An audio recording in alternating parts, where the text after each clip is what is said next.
नमस्ते दोस्तों, आपका मेरे YouTube चैनल रिफाइन नॉलेज में फिर से एक बार स्वागत है।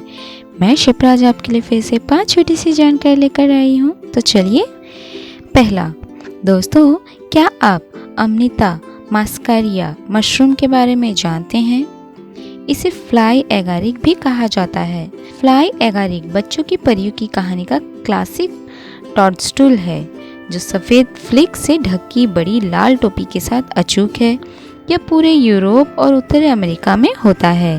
फ्लाइंग एगारिक अगस्त और नवंबर के बीच दिखाई देता है और आमतौर पर बर्च और स्प्रूस पेड़ों के नीचे अम्लीय मिट्टी से जुड़ा होता है, जिसके साथ यह एक सहजीवी संबंध बनाता है।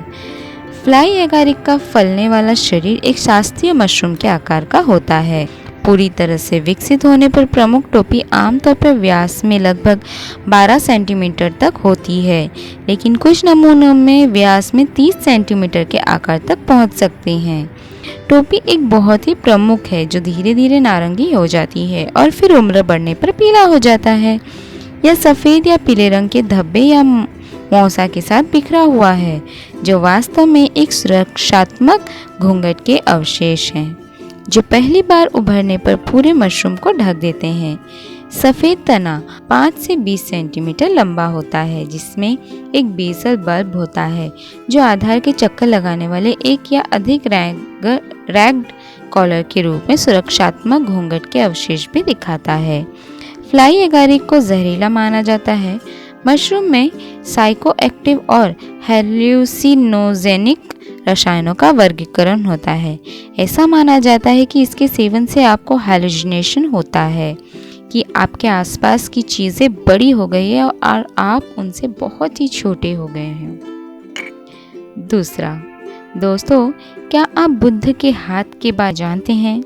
साइट्रस मेडिका संस्करण या उंगलियों का सिट्रॉन एक असामान्य रूप से आकार का सिट्रॉन किस्म है, जिसका फल उंगली के समान खंडों में विभाजित होता है, जो बुद्ध के प्रतिनिधित्व पर देखे गए समान होता है।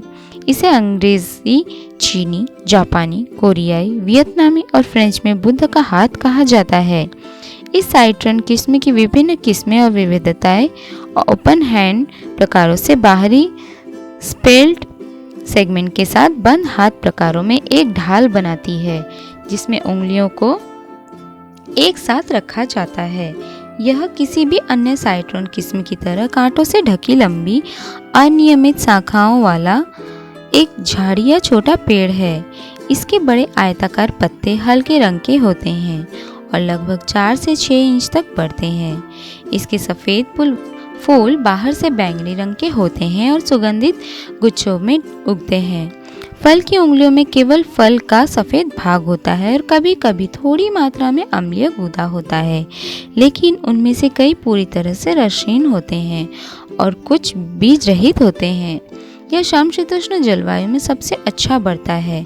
यह बहुत ही सुगंधित होता है और इसका उपयोग मुख्य रूप से चीन और जापान में सुगंधित कमरे और व्यक्तिगत वस्तुओं जैसे कपड़ों के लिए किया जाता है। चीन में बुद्ध के हाथ का फल खुशी, दीर्घायु और सौभाग्य का प्रतीक है। यह एक पारंपरिक मंदिर प्रसाद और नए साल का उपहार भी है।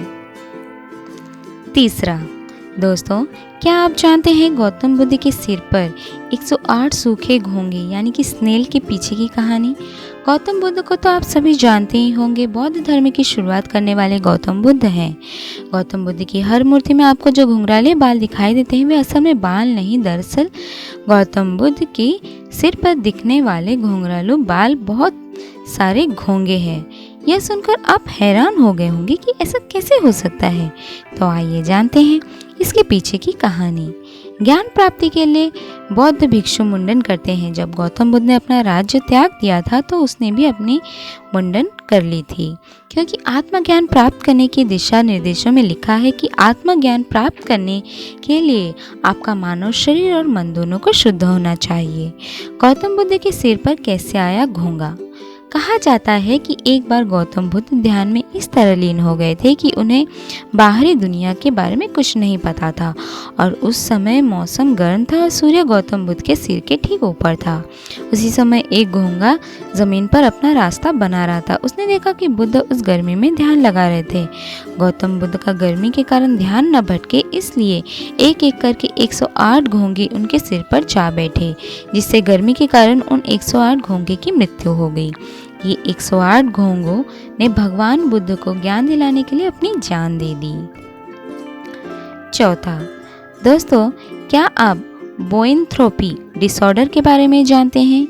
यह एक मनोवैज्ञानिक विकार है जिसमें मनुष्य खुद को गोजातीय मानता है। जी हाँ दोस्तों, ये एक ऐसा विकार है जिसमें मनुष्य अपने आप को गाय की तरह मानने लगता है। इतना ही नहीं, वह गाय की तरह खाता है, सोता है, इत्यादि कार्य भी गाय की तरह करता है। शोधकर्ताओं ने लंबे समय से ऐसे मामलों का उल्लेख किया है जिनमें एक मानसिक बीमारी एक सपने से शुरू होती है और जिसमें सपने में उत्पन्न होने वाला भ्रम बना रहता है और सपने से जागने के बाद भी वह गाय जैसा आचरण करने लगता है। पांचवा, दोस्तों, क्या आप सेंटर ऑफ द यूनिवर्स के बारे में जानते हैं? दोस्तों, जब हम उन चीज़ों के बारे में बात करते हैं जो हमें वास्तविकता पर सवाल उठाने के बारे में बताते हैं तो ऑप्टिकल भ्रम होता है। ब्रह्मांड का केंद्र एक अजीब स्थान है जिसे ध्वनि विसंगति के रूप में जाना जाता है। यह ओक्लाहोमा के तुलसा में एक पैदल पुल पर स्थित है। यह एक ठोस सर्कल द्वारा फर्श पर एक स्थान द्वारा चिन्हित किया जाता है और प्लांटर्स और बेंच से घिरा होता है जो इसके चारों ओर व्यापक सर्कल बनाते हैं। और जब आप कदम रखते हैं तो आपकी आवाज़ वापस आप पर गूंजती है, लेकिन सर्कल के बाहर आपकी आवाज़ किसी को भी सुनाई नहीं देती है। ये कैसे बना, इसके लिए कोई आधिकारिक स्पष्टीकरण नहीं है, लेकिन सबसे संभावित कारण इसके आसपास के प्लांटर से अजीबोगरीब प्रभाव पैदा करने वाली ध्वनि तरंगों को दर्शाते हैं। तो दोस्तों, आज की दी हुई जानकारी आपको कैसी लगी मुझे कमेंट बॉक्स पर ज़रूर बताइए और मेरे इस वीडियो को लाइक, शेयर और सब्सक्राइब करना ना भूलिए। नए नए वीडियो पाने के लिए आप बेल नोटिफिकेशन को भी प्रेस करना ना भूलिए। Thank you.